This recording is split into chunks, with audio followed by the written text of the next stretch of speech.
Oke, jadi pada kesempatan kali ini kakak beserta teman-teman kakak bakal berbagi ilmu nih tentang hukum Gauss.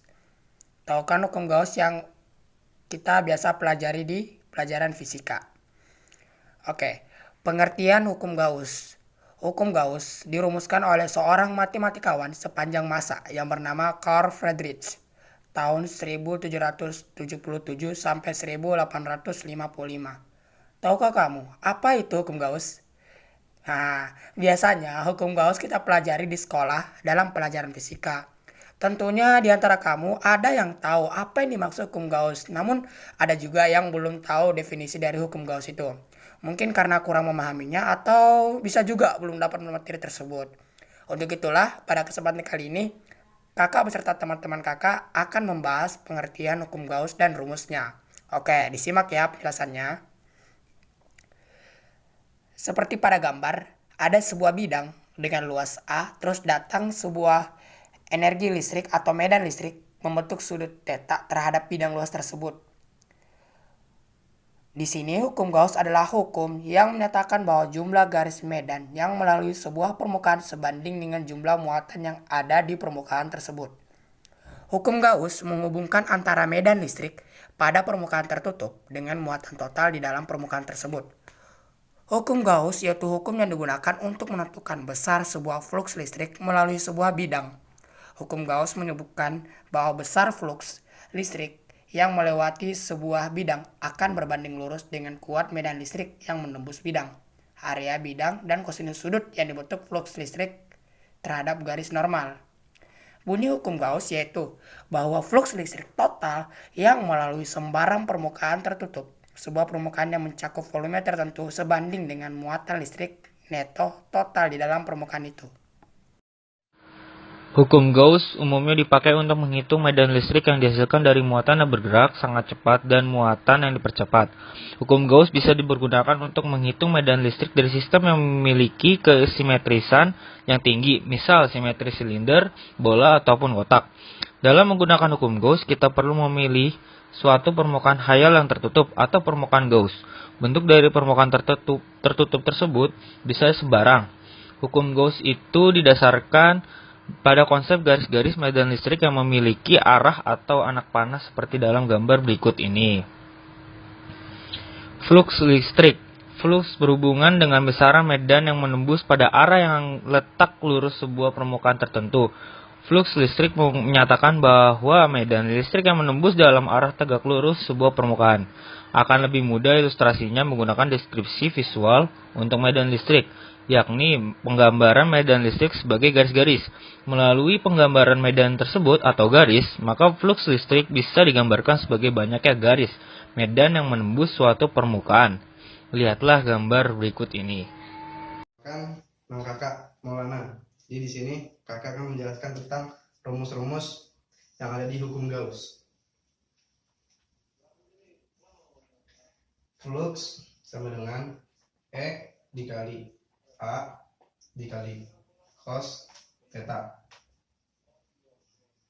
Di sini kakak kasih keterangannya. Ini namanya flux listrik. Dengan satuannya Weber. E sama dengan kuat medan listrik.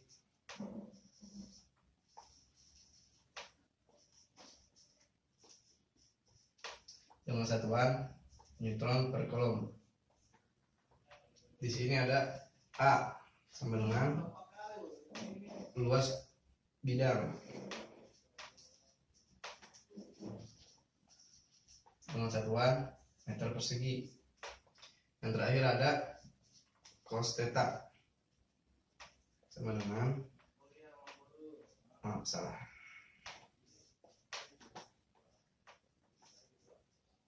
sudut antara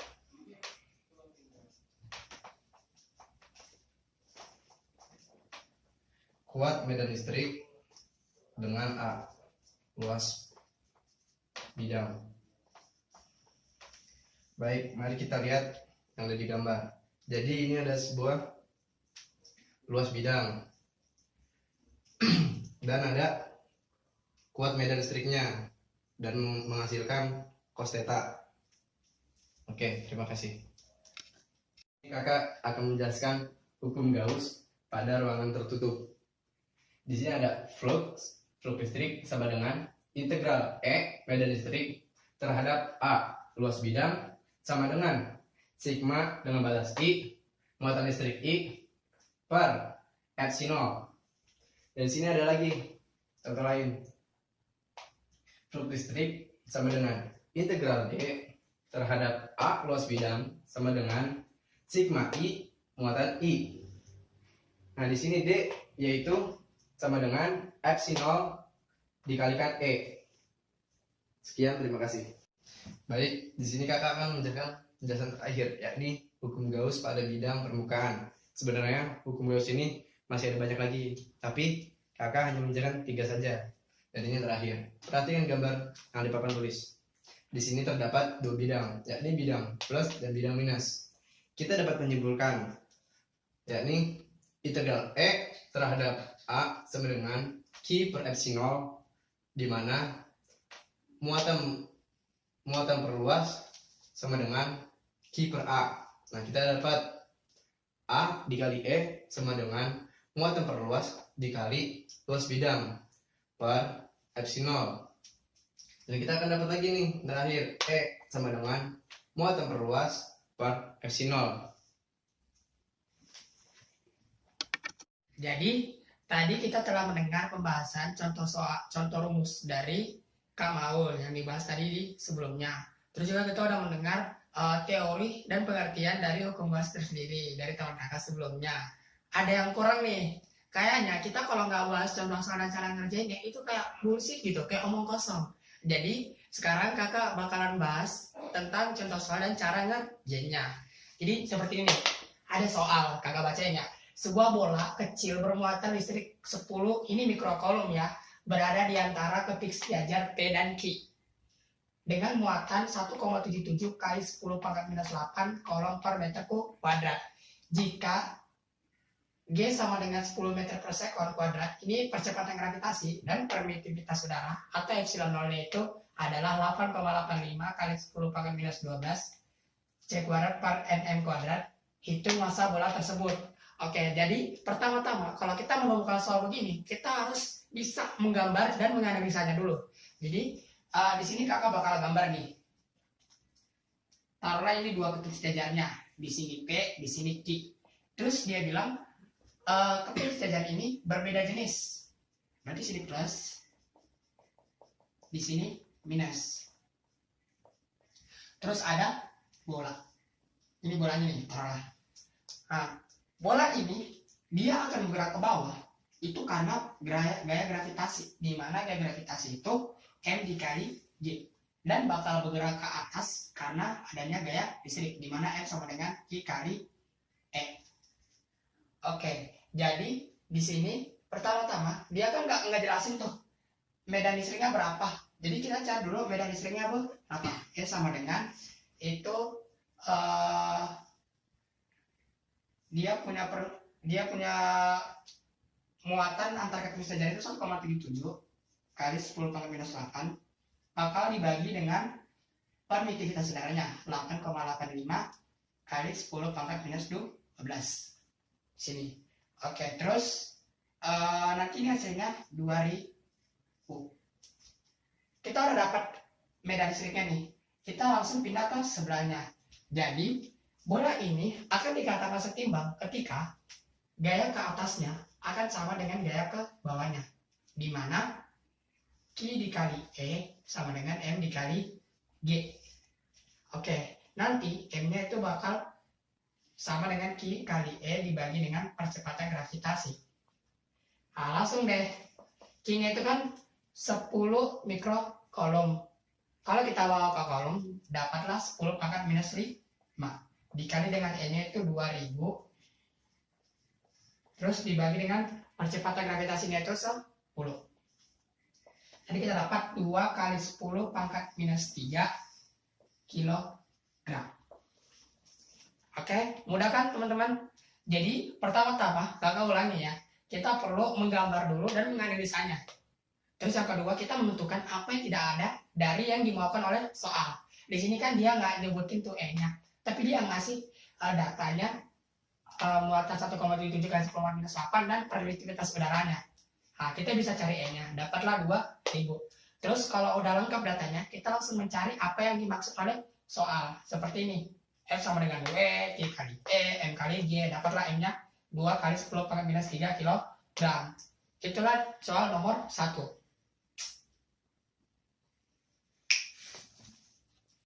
Jadi, tadi kita udah bahas tentang nomor 1 tuh, tentang hubungan antara hukum Gauss sama gaya gravitasi. Sekarang kakak bakal bahas yang lebih mudah nih. Kita cuma kayak nempel-nempel angka doang tuh.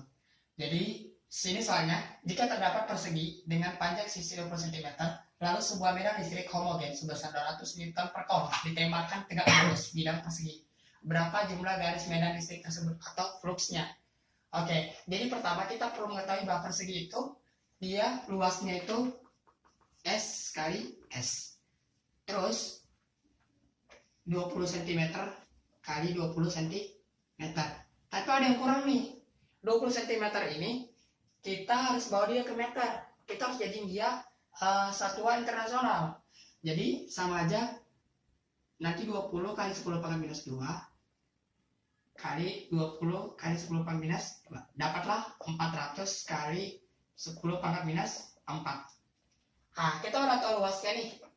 Terus dia di soalnya ditembakkan tegak lurus. Oh, berarti dia nggak memiliki, berarti dia sudutnya 90.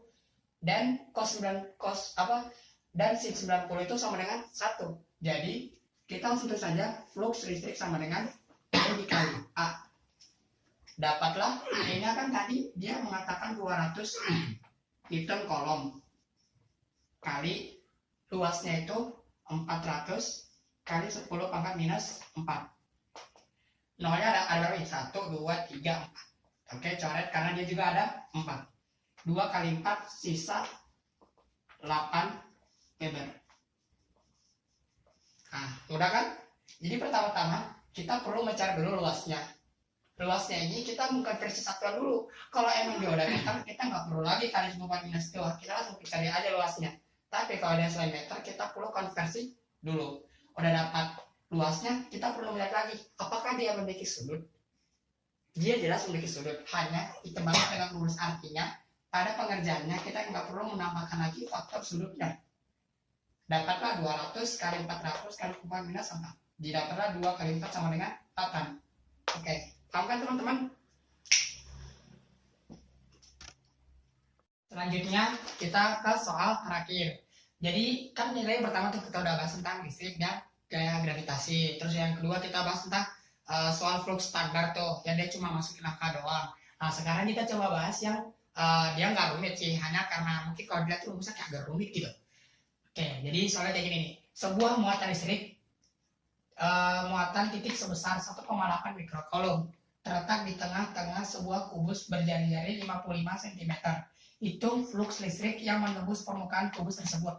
Permitivitas udaranya 8,85 kali 10 pangkat minus 12. Oke, sekarang nih kita kan udah punya nih rumus flux listrik itu E kali A. Tapi kita hanya bisa dapat A-nya. Kita nggak dapat G-nya. Oke, jadi di sini kakak bakal coba nih rumus yang udah dibacain sama Kak Mau tadi, yang udah dicontoh sama Kak Mau nih. Jadi flux itu juga ternyata bisa merupakan integral dari E dA, di mana ini bakal menghasilkan Q epsilon. Nah, jadi yang kita pakai flux listrik sama dengan Q per epsilon 0, epsilon udara atau permitivitas udara. Nah, jadi kita tinggal masukin nih flux listrik sama dengan Q permitivitas udara itu 1,8 kali 10 pangkat minus 6. Kenapa kali 10 pangkat minus 6? Karena dia mikro, kita bawa dia ke kolom standar, jadi kali 10 pangkat minus 6 dibagi dengan epsilonnya 8,85 kali 10 pangkat minus 12. Nanti dapatlah 2,034 kali yaitu 10 pangkat 5. Oke, mudah kan? Jadi untuk soal yang ini, dia itu pembahasannya kita menggunakan integral, di mana hasil dari integral ini merupakan muatan dibagi dengan perpendikularitas kenalannya. Dapatlah ini, nanti kita tinggal masukin aja angkanya.